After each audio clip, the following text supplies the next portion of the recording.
இஎம்ஐல தான் ஓட்டுறோம். இஎம்ஐ இல்லாமலாம் இருக்க முடியாது. இஎம்ஐல தான் எல்லாமே போகுது. இஎம்ஐல தான் ஸ்டார்ட் பண்ணது லைஃபே. இஎம்ஐ வாங்கும்போது நல்லா இருக்கும், பட் திருப்பி பே பண்ணும்போது கொஞ்சம் கஷ்டமாக இருக்கும். நீங்கள் வருமானத்துக்கு தாண்டி நீங்கள் வாங்கிட்டீங்க அப்படின்னா உங்களுக்கு பீஸ்ஃபுல்லாக இருக்காது லைஃப். இஎம்ஐ வந்து சம்டைம்ஸ் அதாவது நம்ம பியாண்ட் ஒரு ஆசைக்கு உட்பட்டு வாங்கினோம்னா பெட்டர். அதுக்கு மேலே இன்னும் வாங்கணும்னு சொல்லி இஎம்ஐ இது பண்ணோம்னா அது ரொம்ப நமக்கு கஷ்டமாக தான் இருக்கும். இன்னைக்கு வந்து நம்ம எல்லாமே நிறைய பேருக்கு ஆசை இருக்குது, நிறைய ஆசை இருக்குது. ஒவ்வொருத்தருக்கு டிஃப்ரெண்ட் லைஃப் ஸ்டைல் இருக்குது. ஸோ நம்ம இன்னொருத்தரை பார்த்து அந்த லைஃப்பை வாங்கணும்னு நினைக்கும் பொழுது ஓகே வாங்கலாம், மேனேஜ் பண்ணிக்கலாம், நெக்ஸ்ட் மந்த் பார்த்துக்கலாம் அப்படின்னு சில பேர் ரிஸ்க் எடுக்கிறது உண்டு. பட் ஒருவேளை மேனேஜ் பண்ண முடியலன்னா ரிஸ்கில் மாட்டிப்பாங்க. சேவிங்ஸ் பண்ணி வாங்குற அளவுக்கு அந்த ஐடியா இருந்துச்சுன்னா நம்ம ஏன் இஎம்ஐ பக்கம் போக போகிறோம்? மந்த்லி இஎம்ஐ சமாளிக்கிறதுக்குங்கிறது ஆசையை குறைச்சிக்கோங்க. எல்லாத்துக்கும் சொல்கிறது. டைலாக் தமிழ் சேனல் நேயர்களுக்கு வணக்கம். நான் உங்கள் ஆதித்யா. இன்றைக்கி மக்கள்கிட்ட போயிட்டு இஎம்ஐ வாங்குறது ரைட்டா ராங்கா, இல்லை அவங்களுக்கு அந்த இஎம்ஐ வாங்கின அனுபவம் எப்படி இருந்தது, இதெல்லாம் பற்றி தான் கேட்டு தெரிஞ்சுக்க போகிறோம். Welcome to dialogue sheet. வாங்க போய் கேட்கலாம். நம்மளோட சுச்சுவேஷனை பொறுத்து இஎம்ஐ வாங்குறது வந்து ரொம்ப கஷ்டப்படுத்துகிறாங்க. எப்படின்னா இன்ட்ரெஸ்ட் அதிகமாக. இப்போ நம்ம கஷ்டத்தில் தான் வாங்குகிறோம், ஆனால் அதுலேயும் லாபத்தை இது பண்ணிகிட்டு இருக்கிறாங்க. கஷ்டத்தில் இருக்கிறாங்கன்னு சொல்லிட்டு அவங்க ப்ராஃபிட்டுக்கு தான் பார்க்குறாங்களே தவிர எவன் எக்கடைக்கிட்டு போனாலும் பரவாயில்லன்னு சொல்லிட்டு இஎம்ஐயை பர்சன்டேஜ் அதிகமாக இன்ட்ரெஸ்ட் அதிகமானு சொல்லி இது பண்ணிடுறாங்க. ஸோ நம்மளுக்கும் வேறு வழி இல்லாமல் நம்மளையும் அதில் போய் முழுகிறோம். நான் ஆக்சுவலாக இஎம்ஐ வாங்கியிருக்கேன். அந்த இஎம்ஐ வந்து நான் வந்து என்னுடைய வருமானத்துக்கு ஏற்ற மாதிரி தான் நான் வாங்கினேன். அது எவ்வளோவா இருந்தாலும் ஓகே. வாட் எவர், இது ரொம்ப லோவாக இருந்தாலும் சரி, மிடிலாக இருந்தாலும் சரி, இல்லை ஹை சேலரியாக இருந்தாலும் சரி, இது எல்லாமே வந்து நம்மளுடைய வருமானம் எவ்வளவோ அதுக்கேற்ற மாதிரி தான். இப்போ அவங்க வந்து இஎம்ஐ கொடுக்குறாங்க, லோன் கொடுக்குறாங்கன்னா சும்மா கொடுத்துட மாட்டாங்க. நீங்கள் எவ்வளோ செலவு பண்ணுறீங்க, உங்களோட டெபாசிட் எவ்வளோ இருக்குது, அதெல்லாம் பார்த்து தான் அவங்களுடைய ஸ்டேட்மெண்ட் பார்த்து அவங்க லோன் கொடுப்பாங்க. ஸோ அவங்க அந்த கணக்கு தான் வச்சு கொடுப்பாங்க உங்களுக்கு. அப்போது நம்மளும் அதே மாதிரி தான், நம்ம இன்கம் எவ்வளவோ அதுக்கேற்ற மாதிரி தான் நம்ம வந்து இஎம்ஐ எடுத்தோம்னா நம்ம சேஃபாக இருப்போம், ஒரு பீஸ்ஃபுல்லான லைஃப் வாழலாம். நீங்கள் வருமானத்துக்கு தாண்டி நீங்கள் வாங்கிட்டீங்க அப்படின்னா உங்களுக்கு பீஸ்ஃபுல்லாக இருக்காது லைஃப். இஎம்ஐல தான் ஓட்டுறோம். இஎம்ஐ இல்லாமலாம் இருக்க முடியாது. இஎம்ஐல தான் எல்லாமே போகுது. இப்போ பைக் கூட வாங்கியிருப்போம், இஎம்ஐல தான் போயிட்டுருக்கு. அந்த அனுபவம் நல்ல அனுபவமாக இருக்கா இல்லை மோசமாக இருக்கா? நல்ல அனுபவம் சொல்ல முடியாது, கெட்ட அனுபவம் சொல்ல முடியாது. பட் வேறு வழி இல்லை. ஓகே, இப்போ 1,35,000 கொடுத்து ஒரு ஐடியானால பைக் வாங்க முடியாது. ஸோ இஎம்ஐனா மந்த்லினா ஸ்கூல் ஃபீஸ் இருக்குது, எல்லாம் இருக்குது. ஸோ அப்படி மேனேஜ் பண்ணிக்கிறது. இஎம்ஐல தான் ஸ்டார்ட் பண்ணது லைஃபே. இஎம்ஐ தான் ஃபஸ்ட்டு டிவி வாங்கினதுலேருந்து வீட்டில் இப்போ வீடு வாங்கியிருந்தது இஎம்ஐ தான். காரு எல்லாமே இஎம்ஐ தான் வாங்கியிருக்கோம். கரெக்டாக நம்ம எவ்வளோ சேலரி வாங்குகிறோம், எவ்வளோ கேல்குலேட் பண்ணோம், எவ்வளோ இஎம்ஐ பண்ணணும், அதெல்லாம் கரெக்டாக கேல்குலேட் பண்ணால் ஓகே தான். அதை கேல்குலேட் பண்ணாமல் விட்டுட்டோம்னா கண்டிப்பாக லாக் ஆகிடுவோம். இஎம்ஐ வாங்கும்போது நல்லாயிருக்கும், பட் திருப்பி பே பண்ணும்போது கொஞ்சம் கஷ்டமாக இருக்கும். அது ரொம்ப எப்படி சொல்கிறது, ஒரு சில நேரம் சேலரி லேட் ஆகிடுச்சுன்னு வச்சுக்கோங்களேன், அந்த டைமில் ரொம்ப கஷ்டமாக ஆகிடும் எங்களுக்கு. நம்ம கையில் இப்போது இன்கம் இருக்குன்றதில் சேவிங்ஸுன்ற ஒரு விஷயம் பண்ணாமல் இப்போ இருக்கிற ஜென்ரேஷனுக்கு நம்ம என்ன பண்ணுறோம், ஆடம்பரமாகவோ இல்லை தேவையில்லாத எல்லாத்தையும் எடுத்து செலவு பண்ணிடுவோம். இஎம்ஐன்னு சொல்லிட்டு ஒரு சேவிங்ஸ் ஸ்கீம் மாதிரி தான் கிட்டத்தட்ட. அதில் நம்ம போடுறோம், வட்டி எக்ஸஸாக பிடிக்கிறாங்க. அதெல்லாம் போக நமக்குன்னு ஒன்று நம்ம கட்டி ஆகணுன்ற ஒரு எண்ணம், அதை ஃபாலோ பண்ணணும். மந்த்லி வந்து வேறு வழி இல்லை, செலவு குறைச்சி நம்ம அதை வாங்கி ஆகணும். எதனா ஒன்று. இப்போ நான் வந்து ஹவுஸ் லோன் போட்டிருக்கேன், கார் லோன்.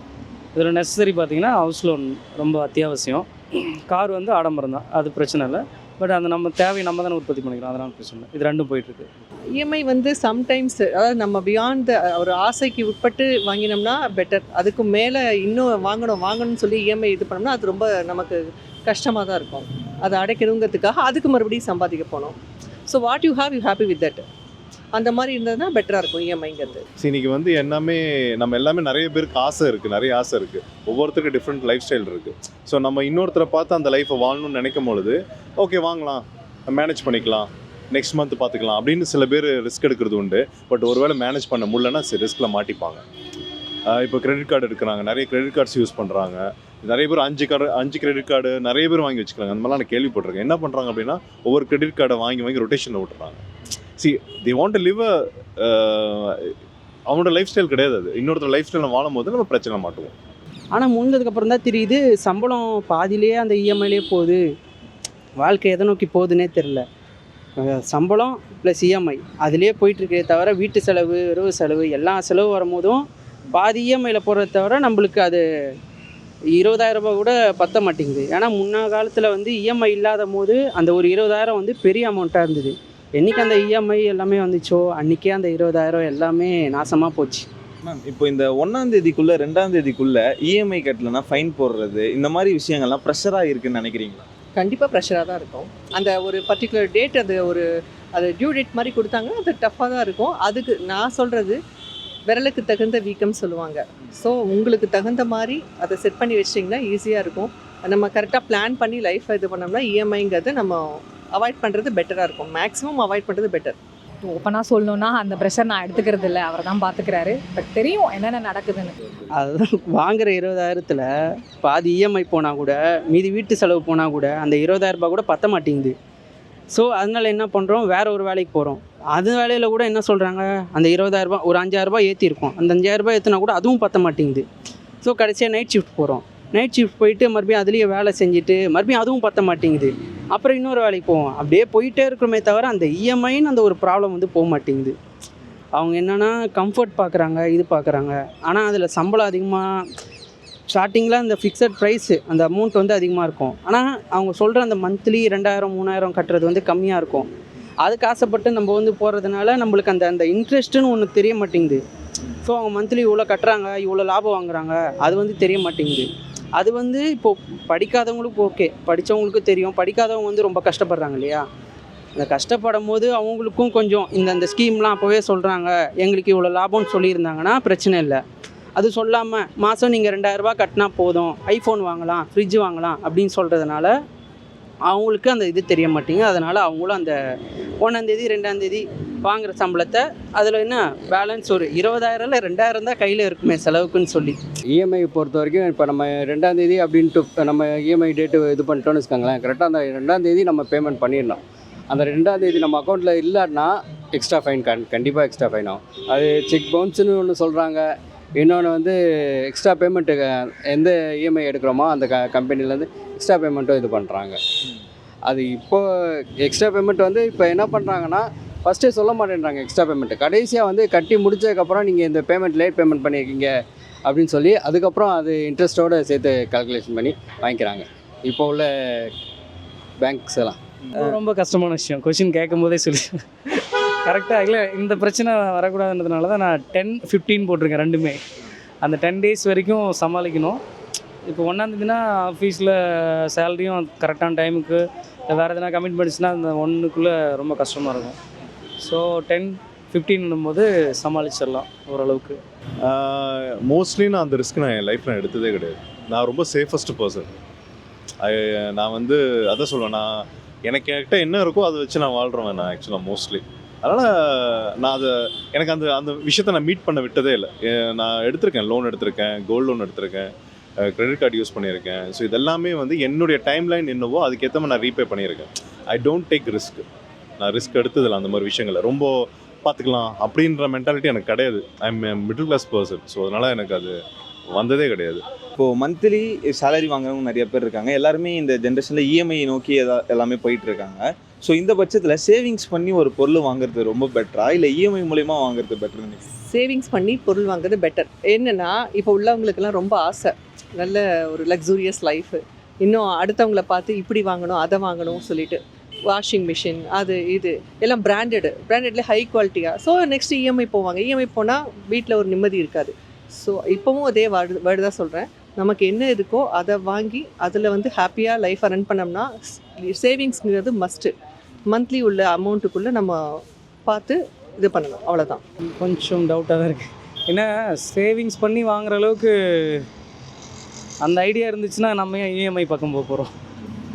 அதில் மிஸ்டேக் பண்ணிடுறோன்றதுனால தான் இஎம்ஐயை சூஸ் பண்ணுறோம்.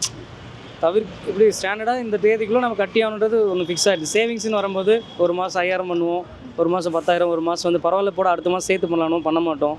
அந்த தப்பு பண்ணிடுவோம். அதனால் பெட்டராக இருக்கும். ஆனால் இதை ப்ரிஃபரபுளாக சொல்ல மாட்டேன், தவறான விஷயம். ஒரு ஹவுசிங் லோனே இப்போ போகுதுன்னா 15 இயர்ஸ்க்கு நம்ம கட்ட போகிறோன்னா 20 lakhsக்கான ஒரு ஒர்த்தான ஒரு ப்ராப்பர்ட்டியை வந்து 35 lakhs 15 lakhs எக்ஸ்ட்ரா நம்ம வட்டி மட்டுமே நம்ம கட்ட வேண்டி வரும். பட் அதுக்கான வேல்யூ கூடும். அந்த 15 வருஷத்தில் அதனோட வேல்யூ அதை விட அதிகமாக கூட கூடும். பட் அவ்வளவும் வட்டியாகவே நம்ம கொடுக்க வேண்டியிருக்கும். இஎம்ஐ மூலிமா வாங்குறது பெஸ்ட்டு. ஏன்னா நீங்கள் வாழ்க்கைன்றது அன்றைக்கி வாழ வேண்டிய விஷயம் தானே. சரி, நீங்கள் அந்த சிஸ்டம் இஎம்ஐ சிஸ்டம் கொண்டு வந்தது நம்ம டெய்லி வாழ்கிறது தான் ஒரு விஷயம். இப்போ நம்ம வந்து நார்மலாக நாங்களாம் சின்ன வயசில் இருக்கும் பொழுது நம்ம இப்போ பேரண்ட்ஸ்லாம் வந்து தி சேவ் மணி அண்டு அவங்க அப்படி தான் பர்ச்சேஸ் பண்ணது உண்டு. பட் இன்றைக்கி அப்படி இல்லை. எல்லாருமே அவங்க இன்றைக்கி நிறைய ஜாப்ஸ் இருக்குது, அவங்க ஒர்க் பண்ணுறாங்க. ஸோ அது மூலிமா அவங்களுக்கு வந்து இஎம்ஐ அவங்களுக்கு என்ன வருமானமோ அதுக்கேற்ற மாதிரி ஒரு இஎம்ஐ செட் பண்ணி வச்சுருக்காங்க. பேங்க்கில் ஃபினான்ஷியல் சிஸ்டம்ஸில் அதுக்கேற்ற மாதிரி இஎம்ஐ செட் பண்ணி வச்சுருக்காங்க. ஸோ செட் பண்ணி வச்சுருக்கும்போது அதை நம்ம யூட்டிலைஸ் பண்ணுறது தப்பே கிடையாது. நம்ம தவறாக யூஸ் பண்ணும்போது தான் அது தப்பாகுது. நம்ம இஎம்ஐ வந்து இப்போ நமக்கு ஏதோ வாங்க வேண்டியது இருக்குன்னா அது இஎம்ஐ போட்டு வாங்குறது எந்த ஒரு தப்புமே கிடையாது. அதான் நான் சொல்கிறேன். இது திருப்பி எங்கே வரும் அப்படின்னா இன்கமில் வரும். நீங்கள் எவ்வளோ இன்கம் வச்சுருங்களோ அதுக்கேற்ற மாதிரி நீங்கள் பண்ணிங்கன்னா தப்பே கிடையாது. அது எப்படின்னா இஎம்ஐனா மொத்தமாக இஎம்ஐன்னு வாங்கணும்னு இல்லை. இஎம்ஐயில் பாதி அமௌண்ட்டு நம்ம பே பண்ணி பாதி அமௌண்ட் இஎம்ஐ கட்டுறதுனா கூட ஓகே. சப்போஸ் அப்படி இல்லைன்னா நம்ம காசை வந்து ஃபிக்ஸடில் சேர்த்து வச்சு அதில் வந்து அமௌண்ட்டை டபுள் ஆக்குறது, அதுக்கப்புறம் அந்த மொத்த அமௌண்ட்டை வச்சு பே பண்ணுறது ஓகே. எந்த அமௌண்ட்டும் இல்லாமல் டவுன் பேமெண்ட்டு 10,000 5,000 சொல்லிட்டு இஎம்ஐ அது பண்ணுறாங்க. அது வந்து கொஞ்சம் ரொம்ப இதுவாக இருக்கும். ஏன்னா நம்ம முக்கால்வாசி அமௌண்ட்டை அவங்களோட ப்ராஃபிட்டுக்குன்னே கட்டுற மாதிரி இருக்கும். ஸோ அது கொஞ்சம் அவாய்ட் பண்ணிடணும். இஎம்ஐ தான் பெஸ்ட் என்னை பொறுத்த வரைக்கும். எதனால் இஎம்ஐ தான் பெஸ்ட்? நீங்கள் சேர்த்து வச்ச மொத்த பணத்தையும் சேர்த்து இப்போ ஒரு பொருள் வாங்குறீங்க, டிவி ஃப்ரிட்ஜ் ஏதோ வாங்கிட்டீங்கன்னா அது ஓரமாக வீட்டில் சும்மா தான் இருக்கும். பட் அது இன்வெஸ்ட்மெண்ட்டுக்கு வேறு எங்கேயா போட்டிங்கன்னா அது உங்களுக்கு திருப்பி கொடுக்க சான்ஸ் இருக்குது. பட் அதே இதை நோ காஸ்ட் இஎம்ஐயில் கொடுக்கும்போது நீங்கள் மாதம் மாதம் கட்டி வாங்கிக்கலாம். பட் கட்டுற அளவுக்கு நம்ம பிரிச்சுக்கணும். 12 மந்த்தோ 24 மந்த்தோ பிரித்து நம்ம ஈஸியாக தாராளமாக வாங்கலாம். ஒரு பொருள் இஎம்ஐ போகிறது முன்னாடி ஒரு 10 முறை யோசனை பண்ண சொல்லுவாங்க. அது நமக்கு தேவைதானான்றது. ஒரு 4 நாள் கழித்து நம்ம மறுபடியும் யோசிக்கும் போது அதே பொருளை மறுபடியும் 4 நாள் கழிச்சோ 1 வாரம் கழிச்சோ 10 நாள் கழிச்சோ அது கம்பல்சரி தேவை அப்படிங்கிற ஒரு எண்ணம் இருக்கும்போது மட்டும் அந்த பக்கம் போகலாம். இல்லைனா அது தேவையில்லாத ஒரு விஷயம் நம்ம திடீர்னு ஒன்று பார்த்து ஆசைப்படுறோம் இல்லைங்களா, அது 15 டேஸ் கழிக்கும்போது 1 மந்த் கழிக்கும்போது அது டைல்யூட் ஆகிடும். அது தேவையில்லாத பொருள், அந்த பக்கம் போகக்கூடாது. அவ்வளோதான். ஃபோனே வாங்குறோன்னு வச்சுக்கோங்களேன், ஒரு 20,000 கொடுத்து அந்த 20,000 ஃபோன் வந்து இஎம்ஐ வாங்கணும்னா டபுள் ஆகும். எக்ஸ்ட்ரா நம்ம ஒரு 10,000 பே பண்ணுற மாதிரி இருக்குது. அது எல்லாருக்குமே ரொம்ப சிரமமாக இருக்குது. இல்லை இந்த மாதிரி வட்டி போட்டு இது பண்ணுறதுலாம் இதுவாக இருக்குன்னு நினைக்கிறேன். அப்படி அதுக்கு ஃபோன் தேவையா? ஃபஸ்ட் பாயிண்ட்டு ஃபோன் வேணும். Phone only for communication. So ஏன் சின்ன ஃபோனில் இருக்கக்கூடாதா? அது என்ன ஸ்மார்ட் ஃபோன் தான் வாங்கணுமா? கிடையாது.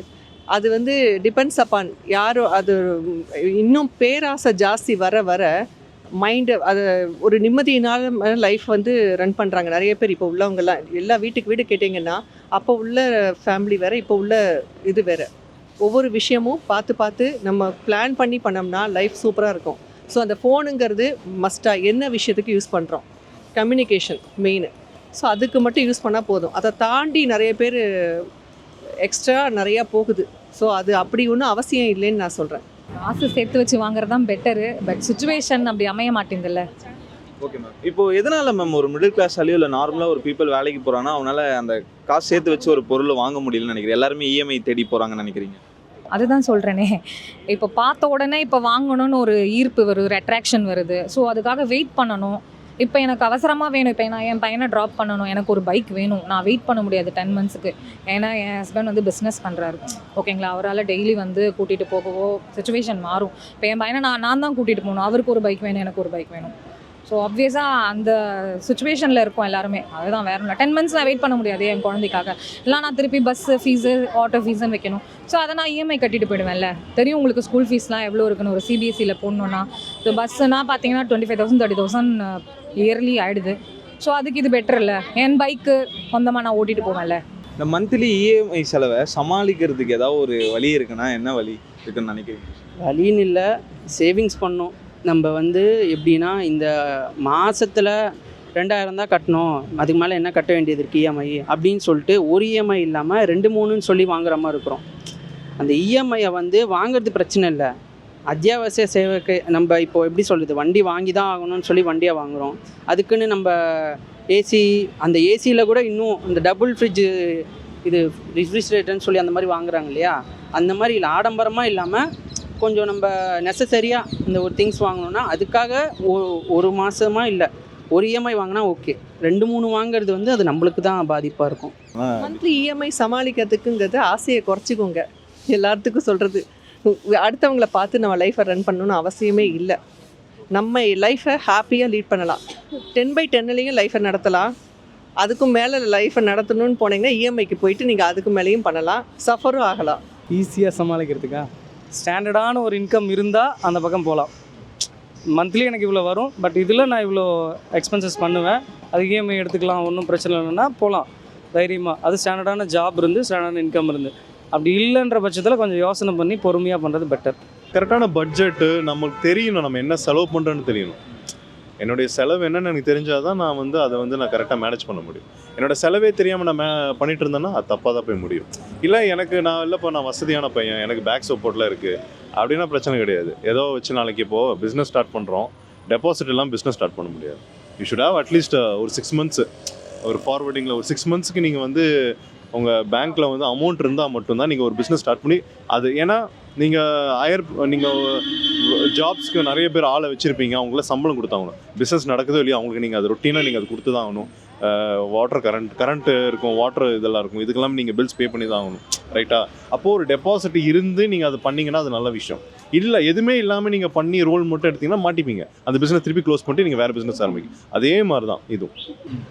ஸோ சொல்கிறேன், இஎம்ஐ வந்து வாங்குறது தப்பு கிடையாது. ஆனால் அது ஒரு பேராக வச்சுக்கிட்டு இன்ட்ரெஸ்ட் அதிகமாக அந்த மாதிரி சொல்லி விற்கிறாங்க. வேறு வழி இல்லாமல் நம்மளும் வாங்குகிறோம். ஸோ அதனால தான் நம்ம கஷ்டப்படுறோம். ஸோ இஎம்ஐ வாங்குறது கொடுக்குறாங்க, ஆனால் அது கொஞ்சம் இன்ட்ரெஸ்ட் கம்மியாக இந்த மிடில் கிளாஸ் ஃபேமிலிக்கு கொஞ்சம் ஹெல்ப்ஃபுல்லாக இருக்கிற மாதிரி கொடுத்தா கொஞ்சம் நல்லாயிருக்கும்.